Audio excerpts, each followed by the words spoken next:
میں doctor Farkhanda associate professor شعبہ اردو.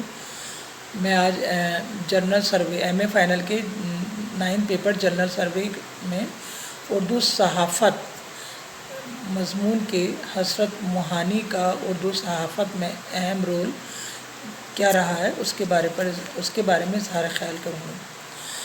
20ویں صدی کے عین آغاز ہی میں مکمل آزادی کی حمایت میں سیاسی صحافت کا آغاز مولانا حسرت موہانی نے کیا.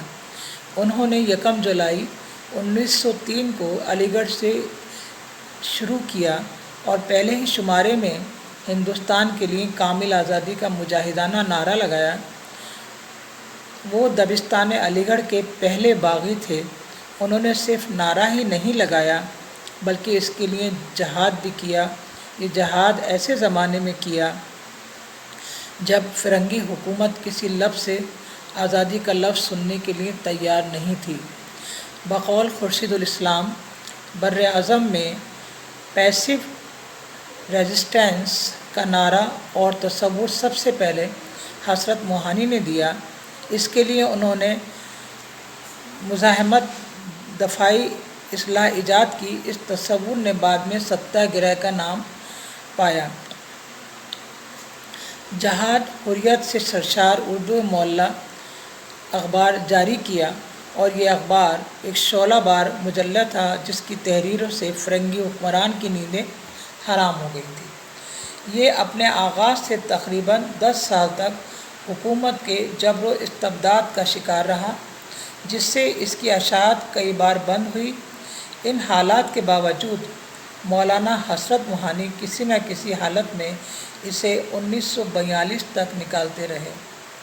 اردو معلّہ سے قبل قریب 40 سال تک طنز و ظرافت کے رسائل کا دورہ تھا. حسرت موہانی کو اس بات کا پتہ تھا کہ ایسے رسالوں سے زیادہ فائدہ ہونے والا نہیں. اس لیے مولانا حسرت موہانی نے درستی مذاق کو اپنے اردو معلّہ کا ایک خاص مقصد بیان کیا. انہوں نے اپنے رسالے میں قدیم شعراء کا کلام بھی شائع کیا.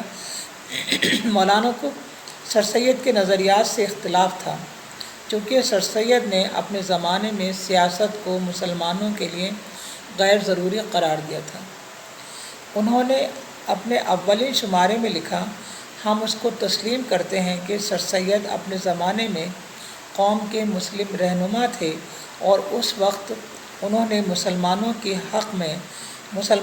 حق میں جو کچھ کیا بہتر کیا. لیکن ہم سوال کرتے ہیں کہ کیا زمانے کی اب بھی وہی حالت ہے جو سر سید کے وقت تھی؟ وہ ملک آزادی کے لیے جہاد اور قومی یکجہتی کو لازم و ملزم سمجھتے تھے. انہوں نے مسلمانوں کو کانگریس میں شامل ہونے کی ترغیب دی. اپنے رسالے میں کانگریسی پالیسیوں کی حمایت کی. مولانا ایک مضبوط سیاسی ذہن کے مالک تھے. وہ تحریک آزادی کے اس دور میں انتہا پسندوں کے حامی اور ہم نوا تھے. انہیں اپنے رسالے سے پیسہ کمانے کی کوئی آرزو نہ تھی. یہ اپنی سرفروشی کی تمنا کے لیے ایک ذریعہ اظہار تھا. حالانکہ ان کے رسالے کی ایک ادبی حیثیت تھی. اس میں اس دور کی ساری سیاست کی عکاسی ہوئی جس کا تعلق تحریک آزادی اور اس میں مسلمانوں کی شرکت سے تھا. مولانا حسرت موہانی کا ایک اور ممتاز کارنامہ یہ ہے کہ انہوں نے اس دور کے عظیم سیاسی مفکروں اور دانشوروں کے خیالات اور ان کے کاموں کو اپنے رسالے کے ذریعے عام کیا. ان لوگوں میں بال گنگادھر تلک، اروبندو گھوش، لالا لاجپت رائے، وپن چندر پال اور دوسری طرف مہاتما گاندھی، جواہر لال نہرو، مولانا آزاد اور سبھاش چندر بوس تھے. اردو معلّہ نے ایک معیار صحافت کو فروغ دینے میں نمایاں کردار ادا کیا. ان کے اس رسالے نے 20ویں صدی کے اولین روزناموں اور ہفت ناموں کی صحافت میں حب وطنی، جنگ آزادی کا سود پھونکا. مولانا حسرت موہانی نے آزادی کی جدوجہد میں بڑھ چڑھ کر حصہ لیا. مصیبتیں اٹھائیں، جیل میں کی کال کوٹھری میں رہے، لیکن انگریز ان کو اپنے مقصد اور ارادے سے ہلا نہیں سکے.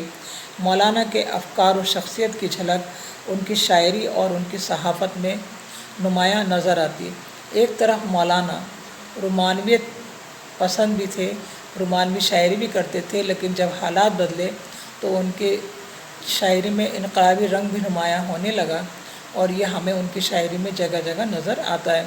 لیکن مولانا کی صحافت کا رنگ سب سے نمایاں تھا، اور مولانا نے اردو معلیٰ نکال کر انگریزوں کی ناک میں دم کر دیا تھا۔